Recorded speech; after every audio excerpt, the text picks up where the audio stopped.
Welcome to my channel. तो कैसे हैं आप सब? आई होप आप सब ठीक होंगे और अल्लाह ताला के फरमान में होंगे। तो यहाँ पे आज हम करेंगे ट्राई अपनी रेसिपी को अपनी कॉफ़ी को ग्राइंड करने की।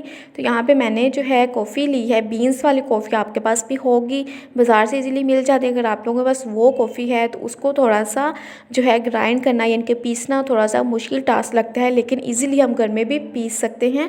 उसके लिए किसी भी एक अलग मशीन की ज़रूरत नहीं है। कुछ लोग कहते हैं कि लोहे की मशीन या स्टील की मशीन वो ग्राइंडर होना चाहिए, लेकिन नहीं, हम लोग घर में मौजूद ये वाला जो मेरे पास ग्राइंडर है, इससे हम लोग जो है अपनी कॉफ़ी को ग्राइंड करेंगे। तो सबसे पहले आपने जो है इसको खोल लेना है। मुझे इसको खोलने का तरीका नहीं आ रहा था, फिर मैंने अपने भाई से पूछा तो उसने मुझे बताया कि ये ऐसे खोलते हैं। तो इसको खोल के आपने इसमें से जितना आप लोगों ने बनानी है उस हिसाब से आपने निकाल लेनी है। आप लोग सारा ना खोल लीजिएगा, इधर से खोलिएगा, क्योंकि बाद में ये सील भी हो सकते हैं। इनके दोबारा से बंद हम इसको करके महफूज कर सकते हैं। अगर आप इसको किसी और तरीके से खोलेंगे या फाड़ लेंगे या काट लेंगे साइड से, तो फिर वो जो है नमी इसके अंदर जाएगी और हमारी कॉफ़ी के बीन्स जो बाकी बच जाएंगे वो ख़राब हो सकते हैं।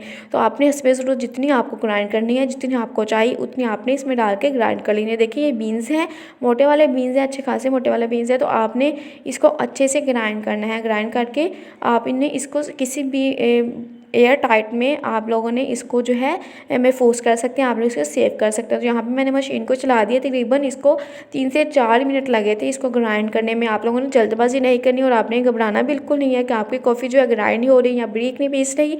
तो आप लोगों ने बहुत ज़्यादा बारीक भी नहीं करना। तकरीबन इसका अगर मोटा सा टेक्सचर रह भी जाएगा तो कोई बात नहीं, जब आप उसको बीट करते हैं कॉफ़ी बनाने के लिए तो उसमें जो है हो जाता है सॉल्व। तो इसलिए आपने इसको मशीन को 3 से 4 मिनट ही चलाना है ताकि आपकी कॉफ़ी भी अच्छे से हो जाए। तो आप लोगों ने बिल्कुल भी टेंशन नहीं लेनी कि आप लोगों की कॉफ़ी ग्राइंड करने वाली है, ये ग्राइंड कैसे होगी। मुझे भी पहले लगा था कि कॉफ़ी ग्राइंड करने के लिए शायद कोई स्पेशल मशीन होती है, लेकिन जब मैंने की तो ये इससे ही हो गई थी।